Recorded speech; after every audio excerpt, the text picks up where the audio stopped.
this morning. If you missed the previous guest speaking at in the audience, talking about the fact that her husband has been working for the police service for 5 years, has not been paid, but the police commissioner Riah says she will look into that and hopefully get to the bottom of what's going on there. Comments coming out of Twitter. Tulani Benetios writing and saying, in a case where one sees that the police are abusing resources, how do you go about reporting this? And is it taken seriously? There's a question for you. This is from Tulani.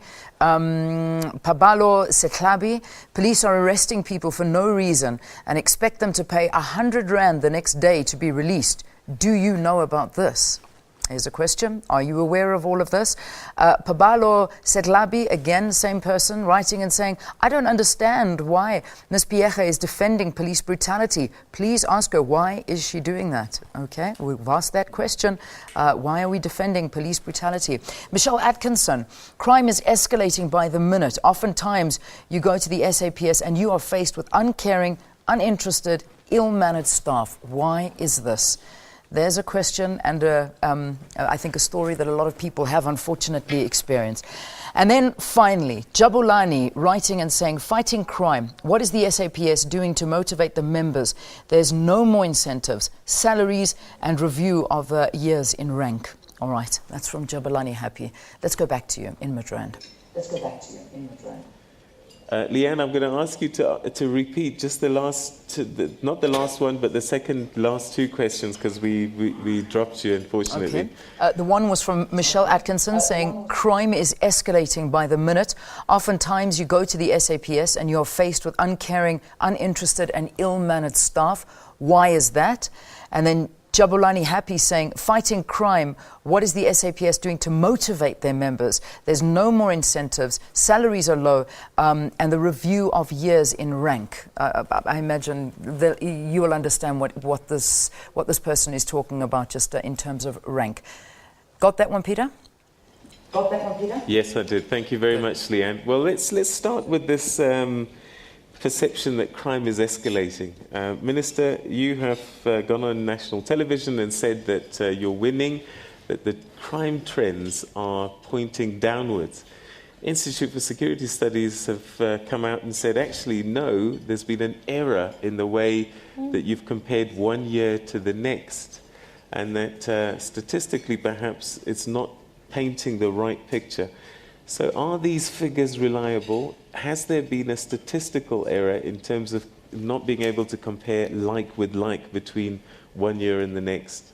Commissioner, Minister, you can respond. Well, the National Commissioner would add, but let me say that the fight against crime in South Africa, as I said earlier on, Peter, that in earnest it started in 1994. And if you look from then to now, you would see the downward trend. What has been most problematic with the crime in South Africa is its uniquely random and violent nature. And this is what we've sought to deal with. What ISS is saying, for me, I would contrast with other people internationally, what they are saying about how we view South Africa today and the fight against crime. I must hasten to say that the levels are still unacceptably high, but the fight is on, and we'll continue to do that. We note what they say, but we are confident with our statistics, and we are confident. That's why other people would come and actually corroborate what we say in the fight against crime. Commissioner, perhaps you can address the issue about motivating police staff, and I think frontline staff, again, was something that you mentioned about professionalizing them, because people come in and they're saying that they seem uncaring. This is what the Twitter person was saying. Okay. I think maybe before I do that, let me just support the Minister on the issue of our states. The formula we have used is the formula we used 10 years ago, 9 years ago, and we continue to use the same formula in terms of states. The issue was, I think the basis was that the figure for the population of the country was different, maybe because the census had happened or something, and that the figures, yeah. Exactly. And you will have a similar debate 10 years to come when the baseline for the population comes in.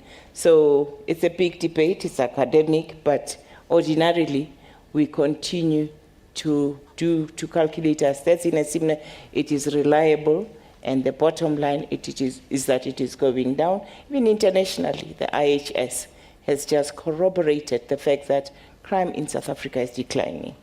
So let me go to the issue of motivation of members. Customer service is a very important issue, not only for South African Police Service, but for every other sector of society, be it public, be it private sector. We too, as an organization, continue to be faced with that. And the very focus of saying we want to improve our frontline services talks to that. It doesn't only talk to how our police stations are looking, but it also talks to how our members, receive customers as they come into the police stations. It's an area of focus, and we're giving attention to that. All right. Lusanda, table number 19. Lusanda.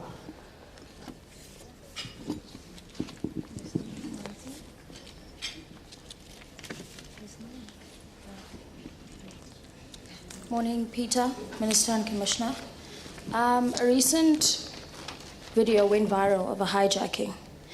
And my question is, the man who owns a surveillance company has been in the surveillance industry for the past 19 years. And he says that he had come forth to the police asking for a partnership, as obviously he has seen many crimes happening in the Johannesburg Centre. Now my question is, shouldn't this be a partnership that already exists, seeing that he is in the surveillance business and he has been for the past 19 years? Wouldn't that then deplete the level of crime happening, especially around Johannesburg? Commissioner? Thank you for that question. Maybe let me start answering you in a long-winded way. If you go to countries such as America, you'd find that the use of CCTV is not just the job that is done by police only. We've started what we call war rooms, because we're looking at partnership participation, as you're suggesting it, Lusanda, to start saying, yes, as police would be able to have a surveillance in particular areas, but there are many other businesses that have installed surveillance equipment and capability. Through associations such as Business Against Crime, this is where we're discussing where we can connect the dots as partners and use our capacity also in terms of equipment for surveillance and whatever to bring wider coverage in particular areas. That's a welcome offer, and I think through these processes that we've started, the creation of war rooms and the collaboration of partners to ensure that we can connect that which can help us cover the entire Gauteng is something that we're working on. Okay. Leanne has a question, I think, from a viewer. We can take that question quickly. Leanne? Handing us Hello, Leanne. Are you able to hear me now, Peter? Yes, Leanne. Okay, good. All right, sorry, we just had a bit of a mic issue here. I think a very important topic, and something that a lot of people have asked. I haven't addressed this issue, but I think it's important before the end of the broadcast that we do. We're seeing that Radovan Krejcir is in the news. This is the center of attention. I imagine he's going to be stealing the news headlines for today. Here's a question from Mthethwa. No, I beg your pardon. This isn't from Mpo. It's from Lebo Franks. Asking, please ask the police minister, why is Mr. Krejcir not being deported to his country of origin? We do know that he is waiting to serve an 11-year sentence, and he has already been sentenced. Why is he here in South Africa? Why isn't he being deported to his country of origin? So if we could address that issue, that would be good. Thank you. That would be good. Thank you. All right. So I think in your speech you mentioned the arrest as a significant turning point. Why is he still in the country if he's been convicted in another country? Well, it's a sentiment we share. You would know, Peter, that the government through Home Affairs is busy with the issue of this individual. To deport him to go and face his crimes or alleged crimes in his own country. So that process is still on. We want to see him go as many other people, and would want him to to face whatever criminal acts or allegations of criminal acts already in South Africa, where he stays. There's a lot of pain, and people have, shown helplessness. That is why we're saying that we'll pursue him or any other person. We'll pursue them till the end to ensure that the South Africans are protected. We're running out of time, and I was hoping some of these questions would come through. So I'm going to ask some questions very quick, and I need some very quick responses so that we can get through them. General Phiyega, are there people trying to make sure that you don't succeed? This has come through, some of the issues that have come through. Chris Ngobo. And also, I guess people might be wondering, is there an issue with leadership? Because he replaced Richard Mdluli, who himself has got charges that he has to face, and then Chris Ngobo comes into play, and he's put on special leave. So we've got this problem of leadership facing charges. You've had to recant some appointments that you made because of charges that or arrests that hadn't been declared. Is there a problem? Is there infighting within the police at a leadership level? Are there people after you trying to make sure that you don't succeed? You can never personalize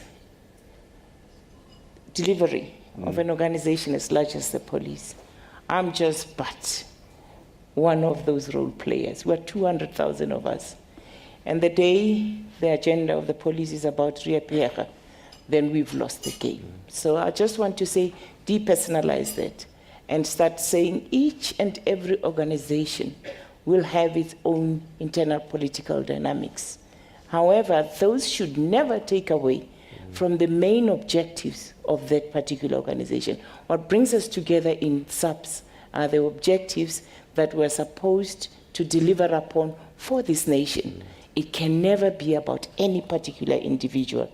So those type of issues would be mentioned, but I think the organization in itself, we can drop one by one. There will be other people coming in, and the organization shall continue. So it's not about any particular person, and I would defocus my attention as a leader from those type of issues.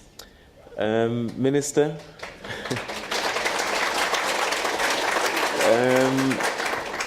There's some people shouting from the sides. Robert McBride as an appointee to head the Independent Police Investigative Directorate. Your thoughts on that? Because, like judges and so on and so forth, I would imagine that the police have to be above reproach, A, and B, you want to create faith and trust in the public in whoever's occupying top positions. So even when judges have done nothing wrong, just to maintain a face of trust, sometimes you don't appoint a person, or sometimes they don't involve themselves in certain jobs. Robert McBride, was that appropriate? There's a job to be done. There's a body which polices the police. We have identified a need to strengthen that body, which spoke about the power within the police. And people applied like any normal job, were interviewed and so on. And he became the candidate, which fitted the bill, because we are not taking lightly as well the cries of people out there that within SABC, there's been a culture which has developed of impunity in some sections. So we want to fix that. And we think that with this candidate, that is going to be fixed. Okay, all right. So we're going to have to leave it there. Unfortunately, so much to discuss, but very little time. So ladies and gentlemen, on your behalf, I'd just like to thank the Police Minister, Nathi Mthethwa. Thank you very much indeed, sir, for your time. And the National Police Commissioner, General Riah, thank you very much indeed for sharing your thoughts with us this day. Yeah. And that's where we're going to have to leave it, unfortunately. Thank you very much for joining us, and join us again for the next one. I think it's happening on